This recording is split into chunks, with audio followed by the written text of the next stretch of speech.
Pour la dénonciation du jour, je vais vous raconter une petite anecdote. Un maître de la classe de CE2 a fui l'établissement d'un village du Cameroun. Celui-ci avait fouetté un élève parce qu'il était arrivé en retard, 10 heures. Avec les pleurs, l'enfant a seulement dit « Tu vas me sentir ». La nuit tombée, le maître n'a pas dormi. Il a passé toute la nuit fuir dans son sommeil parce que l'élève en question le poursuivait pour le fouetter. Le matin, il a seulement fait ses bagages et a quitté le village. Juste pour vous dire que c'est un phénomène réel dans notre pays, Hollande depuis Yaoundé. Incroyable. Ici, là, à l'école dont japonais, là, et Flampon, à l'intérieur, moi, quand je venais d'arriver dans ce quartier-là, on a dit que les enfants qui avaient été fouettés se sont transformés en lions et en reptiles et la maîtresse a pris fuite. Ça s'est passé ici. Oui, et c'est pas loin de ce que vous avez dit. La maîtresse qui a fouetté les enfants a dû prendre ses claques pour fuir. C'est la colère des enfants. C'est des enfants sorciers. On redonne la parole à Pierre Blériot, cette fois-ci pour la dénonciation de ce vendredi. Oui, parfait. Merci de me donner la parole. Mais si tu permets, j'ai une petite annonce. Notre grand ami artiste Sergio Polo a 2 belles dates de concert avant de retrouver le Cameroun où il passera ses vacances. Notamment demain samedi, ce sera à Poivre. Pour ceux qui sont de ce côté-là, ou même ceux qui peuvent faire le déplacement. À Poitiers, je veux dire. Demain, ce sera à Poitiers. Samedi, 30 novembre. Et le 7 décembre, ce sera à Lahr, en Allemagne. Sergio Polo en concert. Après, il va passer les vacances au Cameroun. Nous lui souhaitons beaucoup de bonnes choses. À côté de ça, j'ai une autre bonne nouvelle, mais nous aurons toutes les images lundi. Le 24 de Dieu, André Onana a été reconnu, son association a été reconnue d'utilité publique par la FIPO, la Fédération internationale des footballeurs professionnels. Et il a reçu un prix. C'est son grand frère Nditap qui a pris le prix parce que ça s'est fait en Indonésie. André lui-même n'a pas pu faire le déplacement. Donc André Onana, pour ses œuvres humanitaires, a reçu de la Ligue, de la Fédération des professionnels de football, un important prix en Indonésie. Et vous dites que c'est Jérémy Sorel qui a reçu ce prix. Parce qu'André n'a pas pu faire le déplacement. Ils m'ont envoyé les images pendant que j'entrais en studio. Je n'ai pas eu le temps de les faire caler. Mais dès lundi, nous aurons ces images du 24 de Dieu honoré au toit du monde. Très bien. Voilà. Maintenant, la dénonciation de ce jour, parfait, il y a un phénomène que nous décrions déjà depuis longtemps, mais il a repris ces derniers temps dans les établissements, très souvent publics. Les élèves tombent en transe, d'autres tombent simplement à des moments, parce que je ne veux pas encore citer l'établissement qui a été particulièrement indexé, parce que nous sommes en train de mener un certain nombre d'enquêtes. Vous savez, une fois qu'une structure est citée, elle est stigmatisée. Je n'ai pas terminé les enquêtes, mais dans un établissement, une vingtaine d'élèves, à raison de 4 ou 5 par jour, sont tombés cette semaine. Tous les jours carrément. Dans le même établissement. Des élèves tombent, on les amène à l'hôpital, ils tombent. Alors les questions se posent. D'autres disaient avant que c'est les proviseurs qui viennent avec les gris-gris. D'autres que c'est quelques collaborateurs des proviseurs qui veulent les remplacer. Que la magie se fait dans les établissements publics. Ainsi de suite. Nous exposons ce phénomène pour le dénoncer, afin que ceux qui pourraient être... Mais il y a aussi des raisons, les psychologues ont d'autres explications, mais nous sommes en Afrique, et comme on dit, on se connaît un peu en détail. Très bien. Moi, je ne comprends même plus ce qui est arrivé. Eric Achelouka, toi qui es également un Bantou, Roger qui nous amène dans un territoire, le domaine des vibrations intenses. Et il dit que ça peut expliquer ce phénomène où les enfants tombent dans certains établissements scolaires. Beaucoup. Par exemple, vous n'avez jamais vu que certains grands, ils vous disent grands prophètes, entre guillemets, dès qu'il lève sa main, les gens tombent en série. Vous n'avez jamais vu que dans un concert de musique, un musicien, ça arrive là, se présente là, pardon, les filles commencent à tomber comme des mouches, surtout quand il agite un mouchoir ou quelque chose. C'est pas un hasard, hein. Ces gens-là, c'est pas anodin. Oui, c'est pas anodin. Ces gens-là savent ce qu'ils font. Eric Achenkor, nos élèves sont-ils en danger? Non, les enfants ne sont pas en danger. Et dire que les enfants sont en danger serait remettre le rôle de l'école, qui est celui de la socialisation. Mais sauf que il faut faire attention, dans cette socialisation, justement, il y a le fait que les enfants viennent des milieux différents, avec des esprits différents et même des énergies différentes. Dans un tel contexte, il y a souvent ce que une espèce de domination, parce que les enfants voudraient s'affirmer.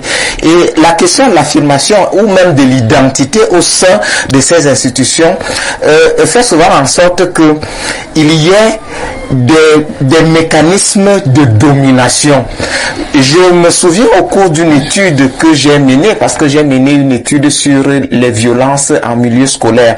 Alors je m'étais justement intéressé au cas de discipline, d'exclusion des enfants, de traduction. Bref, j'avais donc fait un répertoire des cas qui avaient été traduits au conseil de discipline. Je suis tombé sur un cas assez pathétique dans un établissement public de la place, où il y a un enfant qui avait dessiné le diable sur un bout de papier, et il a, avec la lame, il a bien découpé, et il a dit à son camarade que voilà ce qui va t'arriver.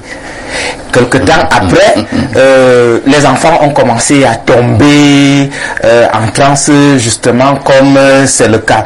Alors, lorsque moi j'avais discuté avec ces enfants après qu'ils aient été écoutés au conseil de discipline, il y en a un qui effectivement n'était pas à sa première expérience. Ça veut dire que il a connu d'autres expériences à la maison et au quartier. Il les a donc déportés au sein de l'institution scolaire. À côté de lui, il y avait un enfant issu d'une famille où l'un des parents était pasteur dans une église de réveil. Et je ne voudrais pas mettre en accusation ce qui se passe dans les églises de réveil, qui est là suffisamment relevé. Mais on s'est rendu compte qu'effectivement... Pas toutes les églises, dans certaines églises. Oui, et effectivement dans certaines églises. Alors on s'est rendu compte que il y avait justement dans la volonté de dominer l'autre des pratiques que les enfants faisaient. Et moi, ça m'a rappelé une pratique que j'ai vu mes camarades faire quand j'étais petit. Bon, je vous ai dit, je suis de l'école du village et j'ai fréquenté au village. Quand on ne voulait pas souvent que on avait au CM1 un enseignant qui était vraiment un maître qui était très rigoureux. Il venait dans l'art du fouet. Vraiment, il venait là avec la conjugaison épithète, tout cela, vous savez ce que... Alors, les choses qui nous embrouillaient. Les choses qui nous embrouillaient. Et à l'époque, c'était un peu le système de plein temps, c'est-à-dire on allait à la pause, je sais pas, soit à midi, on revenait vers 14h. Alors, les élèves, nos camarades, qu'est-ce qu'ils faisaient? Ils allaient cueillir une herbe en brousse et venaient la mettre au niveau de la porte. À chaque fois que l'enseignant entrait, il était fatigué et il n'avait plus le courage de prendre le fouet pour lorsqu'il parlait d'épithètes, attributs du sujet, tout ça là. Donc c'était leur manière à eux. Et effectivement, c'est pour dire que ça marchait. Et je crois que ça marchait. Mais nous, on n'y comprenait rien. À chaque fois qu'il faisait cette affaire à l'entrée de la classe, le maître ne tapait plus les gens. Le maître ne tapait plus les gens. Et il y avait également le jeudi où il fallait réciter sur le calcul mental, des choses comme ça là. Ben, ceux qui, nous, on était au village, vous savez, donc, les histoires là, vraiment, c'était un peu par moments compliqué pour nous. On n'a pas eu le temps de lire la nuit. Donc, du coup, très tôt le matin, les initiés venaient faire cette pratique-là. Vous dites que ce sont des enfants du CM1. Je parle bien du CM1. Et ça, là, je l'ai vu parce que ils l'ont fait au CE2, au CM1 et même au CM1 et au CM2. Donc, c'est des pratiques qui sont courantes au sein de nos établissements.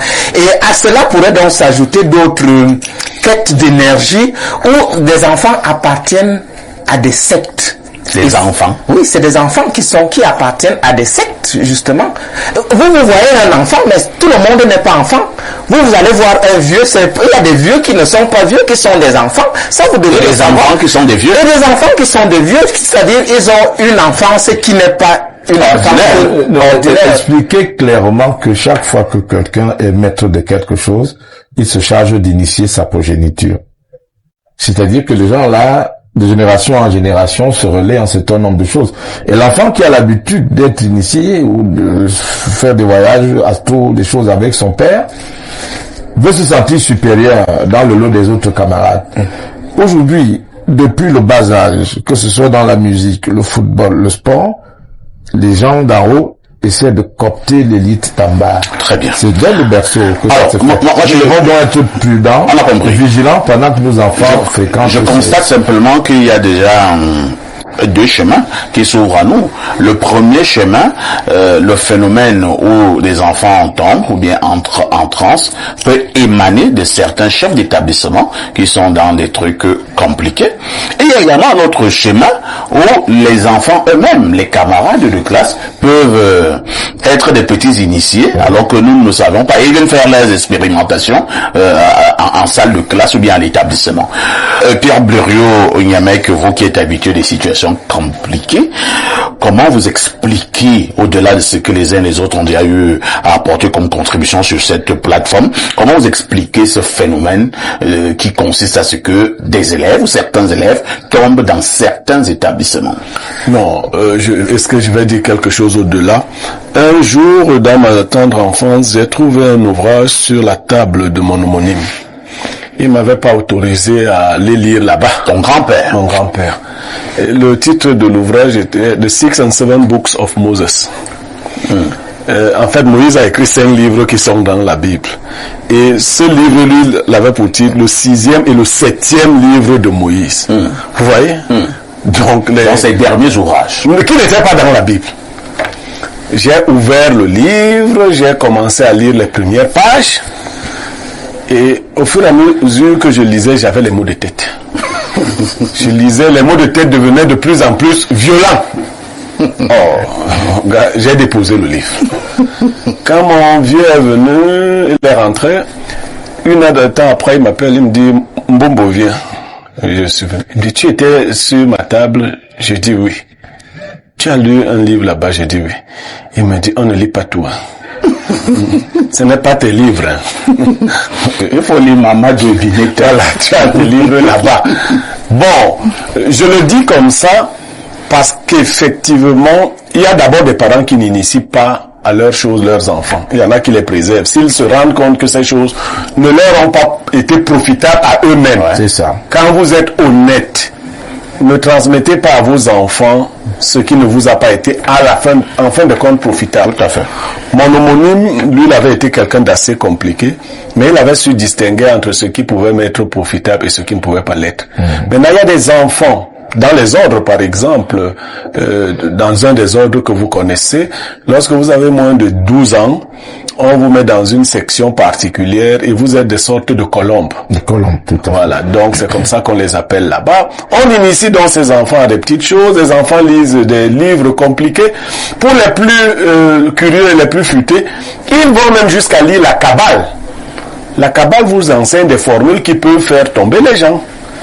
Quelqu'un a parlé, ça peut être des promoteurs, ça peut être des élèves. Toujours est-il que l'école, disait Victor Hugo, est sanctuaire autant que l'église.